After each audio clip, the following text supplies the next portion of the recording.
ایسا لگ رہا ہے کہ تمام نظریں اوہایو کے شہر کلیولینڈ اور اس عمارت پر لگی ہیں جو آپ میرے پیچھے دیکھ رہے ہیں۔ یہ کیس ویسٹرن ریزرو یونیورسٹی کی عمارت ہے جس کے اندر موجود ایک بہت بڑے احاطے میں یہ ڈیبیٹ منعقد ہوگی۔ یہ بہت بڑا احاطہ ہے لیکن کورونا وائرس کی وجہ سے چند لوگوں کو اندر جانے کی اجازت دی گئی ہے۔ یقیناً ان میں صدر ڈونلڈ ٹرمپ اور ان کے صدارتی حریف جو بائیڈن ایک ماڈریٹر کے ساتھ وہاں موجود ہوں گے۔ یہ بتائیے، لوگ جو اس ڈیبیٹ کو دیکھ رہے ہیں انہیں کیا توقعات ہوں گی اور وہ کون سے اہم نکات ہیں جن کی بنیاد پر یہ ڈیبیٹ فیصلہ کن ہو سکتی ہے؟ اس ڈیبیٹ میں ملک کے اندرونی مسائل سے متعلق 6 بہت اہم موضوعات زیر بحث آئیں گے، لیکن اوہایو میں میری جن لوگوں سے بات ہوئی ہے وہ کہتے ہیں کہ ان میں سے 3 نکات ایسے ہیں جن پر ان کی توجہ رہے گی۔ ایک تو وبا، یہاں ہر شخص کو اس بارے میں تشویش ہے کہ ہر کوئی ماسک پہن کر رکھے۔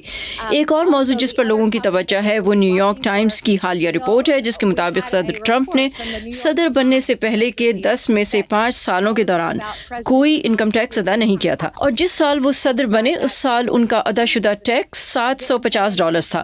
یہ وہ بات ہے جسے اوہایو جیسی بلو کالر یا ملازمت پیشہ آبادی کی اکثریت تسلیم نہیں کر پا رہی، اگرچہ صدر ٹرمپ نے اسے فیک نیوز قرار دیتے ہوئے کہا ہے کہ ایسے دستاویزات پیش کیے جائیں گے جن سے ان معمولات کے غلط ہونے کی تصدیق ہو جائے گی، لیکن پھر بھی میرے خیال سے یہ بات موضوع بحث بنے گی۔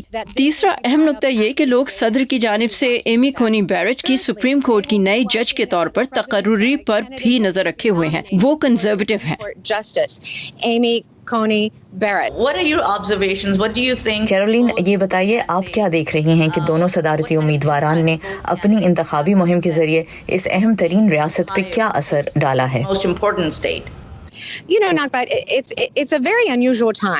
آپ جانتی ہیں یہ بہت غیر معمولی حالات ہیں، میرا مطلب ہے کورونا کی وبا کی وجہ سے۔ اگر آپ نے مجھ سے یہ سوال 4 سال پہلے پوچھا ہوتا تو میں جواب میں کئی انتخابی ریلیز کا ذکر کرتی، لیکن اب یہاں ریلیز نہیں ہوئی۔ اگرچہ صدر ٹرمپ نے کچھ ریلیاں اوہایو میں منعقد کی، لیکن جو بائیڈن ووٹرز کے ساتھ آن لائن ہی بات کرتے رہے۔ اس لیے بھی یہ ڈیبیٹ بہت اہم ہے کیونکہ لوگ دونوں صدارتی امیدواروں کو آمنے سامنے ایک دوسرے سے موضوعات پر بات کرتے دیکھ سکیں گے۔ لوگ دیکھنا چاہتے ہیں کہ ماڈریٹر کی جانب سے پوچھے گئے سوالات کا دونوں امیدوار کیسے جواب دیں گے۔ بہت سے شہریوں کا کہنا ہے کہ انہوں نے اب تک کوئی فیصلہ نہیں کیا، وہ انتظار کریں گے اور وہ ان امیدواروں کے جوابات دیکھیں گے اور پھر فیصلہ کریں گے۔ وبا کی وجہ سے اس دفعہ یہ ڈیبیٹ کس طرح مختلف ہے اور سیکیورٹی اور سماجی فاصلے کے کیا انتظامات ہیں؟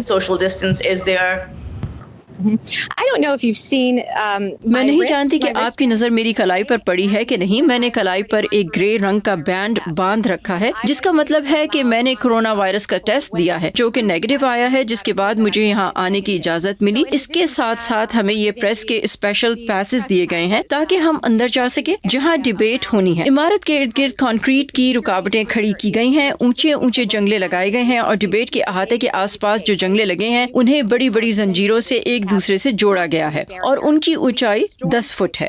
And then beyond that, even closer to the debate venue, we have those enormous 10-foot chain link reinforced fences. Have you observed any شہر میں یا ریاست میں کسی قسم کا تناؤ دیکھنے میں آ رہا ہے؟ کیا کوئی مظاہرے بھی ہوں گے جن کے بارے میں آپ بتا سکیں؟ when the debate is happening? Debate سے پہلے شہر میں مظاہرے ترتیب دیے گئے ہیں اور ان میں سے ایک تو کیس ویسٹرن ریزرو یونیورسٹی کے کیمپس پر ہی منعقد کیا جائے گا۔ دیگر مظاہرے شہر بھر میں ہوں گے، لیکن یاد رکھیے کہ چونکہ سیکیورٹی کا دائرہ بہت وسیع ہے اس لیے مظاہرین کے لیے ممکن نہیں ہو سکے گا کہ وہ ڈیبیٹ والی جگہ کے قریب پہنچ سکیں۔ جارج فلوئڈ کی ہلاکت کے بعد ہونے والی نسلی امتیاز کے خلاف مظاہروں میں کلیولینڈ میں بھی بہت تناؤ دیکھنے میں آیا تھا۔ Racial protests earlier in the summer.